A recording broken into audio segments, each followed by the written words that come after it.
तर मंडळी, पुन्हा एकदा निसर्गप्रेमी पंकज या चॅनलमध्ये तुम्हा सर्वांचे स्वागत आहे. आणि आजची व्हिडिओ आपली जरा वेगळीच आहे, कारण आज आपण व्हिडिओ बनवणार आहोत ती डोंगराळ भागात रानात वनात जे शेतकरी आपली भाजी लावतात त्याच्याबद्दल व्हिडिओ बनवणार आहोत. तर व्हिडिओ शेवटपर्यंत नक्कीच बघा. तर मंडळी, आता आपली जर्नी स्टार्ट झालेली आहे. बघू शकता तुम्ही पायवाट कशी आहे ती.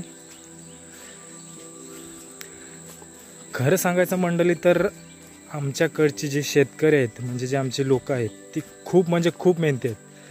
कारण एकदा का मार्च एप्रिल महिना लागला की तिथून कामाला सुरुवात होते. त्यांचा सर्कल बघा. तिथून आता म्हणजे डोंगराळ भागात जी आपली भाजी लावतात त्याच्यासाठी शेण गोळा करायला जे काटे असतात त्यांना डांब बोलतात. म्हणजे जी रोपं लावतात ती त्याच्यावर चढण्यासाठी त्यांना आधार भेटतो. आणि भोवतालचं कुंपण करण्यासाठी जी डांब लागतात त्याच्यासाठी ती मेहनत असतो त्यांची. पाऊस बंद झाला ना पडायचं, त्याच्यामुळे पाणी कमीच पडतं.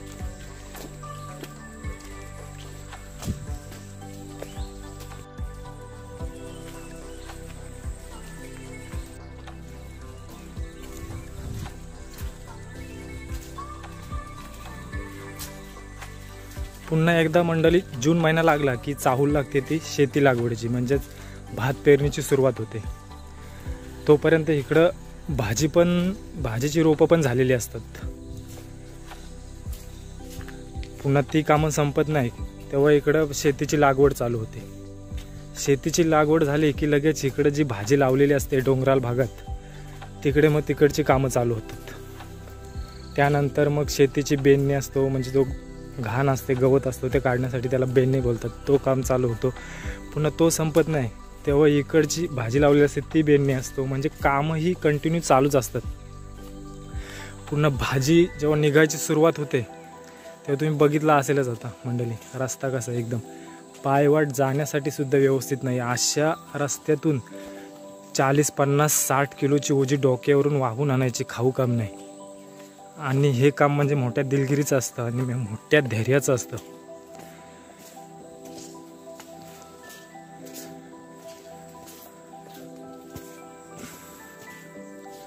पुन्हा हे काम संपत नाही तेव्हा पुन्हा भात झोडणीचा काम चालू होतो. भात झोडणी एकदा झाली की इकडची भाजी पण संपलेली असतो. पुन्हा मग त्या भात जेव्हा काढला जातो त्या शेतात पुन्हा हिवाळ्याचा मोसम चालू, म्हणजे थंडीचा मोसम चालू झाला. काही जण त्या शेतात वाल टाकतात. तुम्हाला माहीतच असेल वालाच्या शेंगा. आणि काही जण वाल टाकत नाहीत, ती पुन्हा भाजी लावतात त्या शेतात. म्हणजे हा सर्कल पूर्ण वर्षभर चालतच असतो. म्हणजे आमच्याकडचा माणूस आहे तो असा शांत बसलेला नसतो. काही ना काही मेहनत त्याची चालूच असतो.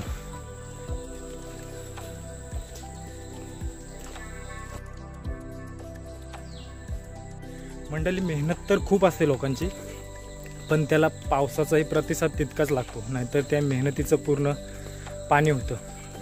यावर्षी बघितलं असेल तुम्ही, कंटिन्यू 2 आठवडे पाऊस एकदम जोरातच चालू होता. त्याच्यामुळं जी झाडावर जी फुलं येतात आणि जेव्हा फूल आल्यानंतर जो फल धरण्याचा जो टाईम पिरियड असतो त्याची पूर्ण वाट लागली. त्याच्यामुळे यावर्षी कुठलीच भाजी अशी व्यवस्थित झाली नाही. बघता जे बाजारात भोपळा विकायला असतो त्याचं झाड आहे. बघू शकता तुम्ही, शिराले आहेत. आणि तुम्हाला मगाशी म्हटलं होतं की जे डांब म्हणजे हा झाडाचा आणि ह्याच्यावर ही मांडवली दिली जाते. म्हणजे जे तंगूसूद असतो त्याच्या धाग्याने हे बनवली जाते आणि मांडवली बोलतात. बघू शकतात तुम्ही, हे करंद बोलतात याला. हे कंदमूळ असतं त्या प्रकारातलंच असतं. आणि या झाडाचा एक विशेष आहे, म्हणजे हा झाडावर पण याचा फल होतो आणि खाली जमिनीखाली पण याचा फल मिळतो. मित्रांनो, रानकेलीचं झाड आहे.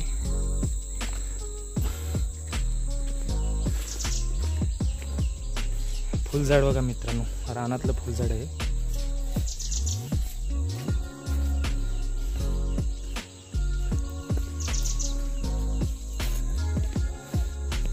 मंडळी मिरचीचं झाड आहे.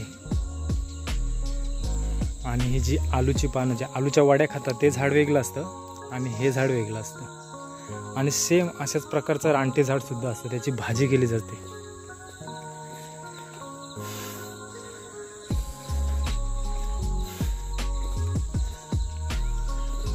कंटोल्याची भाजी खूप जणांनी खाल्ली असेल, भरपूर जणांना माहीतच असेल.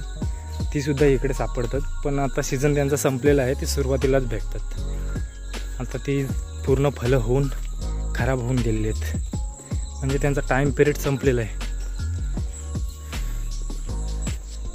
शकता मित्रांनो कशी पायवट आहे ती. असल्या रस्त्यातून ओजी व्हायची म्हणजे खूप डेंजरस काम आहे.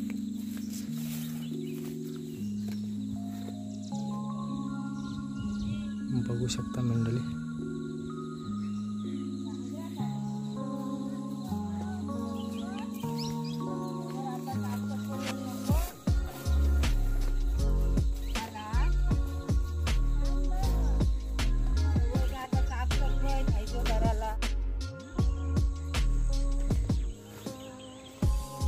बघू शकता तुम्ही, जिकडे तिकडे लक्ष लावाल तिकडे अशी कुठे ना कुठे कुठल्याही कोपऱ्यात गेलात तरी तुम्ही भाजीचं झाड दिसतील तुम्हाला. बघू शकता त्या डोंगरावर सुद्धा ती मांडवली बघू शकता तुम्ही.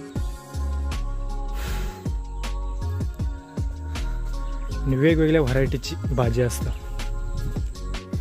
ही मंडळी आंबा हळद आहे, बघू शकता तुम्ही. जेव्हा आपल्याला मुका मार लागतो त्याच्यासाठी खूप रामबाण उपाय म्हणून याचा वापर केला जातो.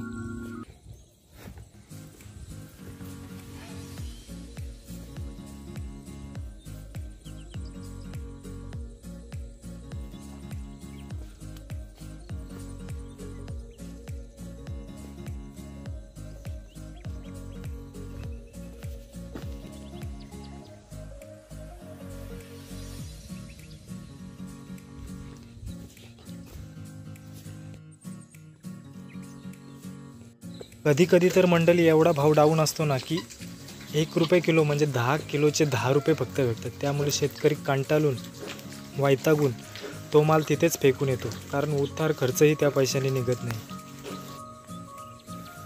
तर हे रोपटं आहे, हे जेव्हा सपोर्ट म्हणून याला डांबा लावला जातो आणि त्याच्या वेली पसरण्यासाठी हा तंगुष्य सुताचा एक प्रकारचं जाळं तयार केलं जातं आणि त्याच्यावर ते वेली जातात आणि त्याच्यातून मग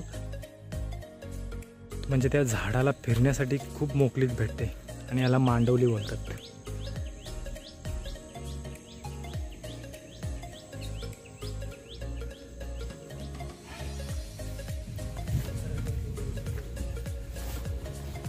सगळे पिकले आहेत ना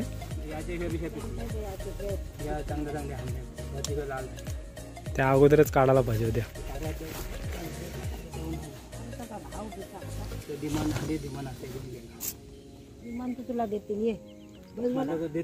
आज दुसरा कुठं, सगळीच कार्य असतील आजच्या दिवशी. आज दुसरा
तर मंडळी, तुम्ही ज्या व्हिडिओमध्ये आता भाज्या बघल्यात त्याहीपेक्षा खूप वेगवेगळ्या अशा व्हरायटीच्या भाज्या असतात.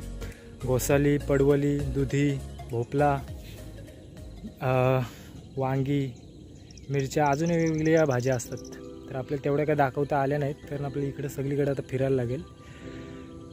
पण सांगण्याचा उद्देश मित्रांनो एवढाच की त्यामागची मेहनत बघितली असेल तुम्ही की लोक किती मेहनत करतात आणि आपण बाजारात त्याच भाज्यांचा भाव करत बसतो, म्हणजे 5 रुपयासाठी भांडत बसतो. पण ह्या शेतकऱ्यांची मेहनत तुम्हाला समजून येत नाही. आणि महत्त्वाचं म्हणजे शेतकऱ्यांच्या मालाला भाव भेटतच नाही बाजारात. जेव्हा बाजारात शेतकरी माल घेऊन जातो तेव्हा जे मधले दलाल असतात म्हणजे त्यांचं काम फक्त काय शेतकऱ्यांकडून भाजी घेतील आणि दुसरीकडे विकतील. ते कमवून मोकळे झालेत, म्हणजे ते एकदम चांगल्या पद्धतीने आपलं जीवन जगत आहेत. आणि शेतकरी मात्र आमचा गरीबचे गरीब त्याच पद्धतीने तसाच राहिलेला आहे. त्याच्यात काही फरक पडलेलाच नाही, त्याच्यात काही बदल झालेलाच नाही. म्हणजे मेहनत शेतकऱ्याची आणि त्याचा मोबदला आणि त्याचा फायदा घेतो तो म्हणजे दलाल. तर मला वाटतं शेतकऱ्यांनी कुठंतरी या गोष्टीचा विचार करायला पाहिजे आणि एकजूट करायला पाहिजे. जर एकजूट केली तर काहीतरी या गोष्टीमध्ये फरक पडेल असं मला वाटतं. तर व्हिडिओ मित्रांनो कशी वाटली नक्कीच कमेंटमध्ये सांगा आणि अशाच आपल्या व्हिडिओ बघण्यासाठी चॅनलला सबस्क्राईब करायला मात्र विसरू नका.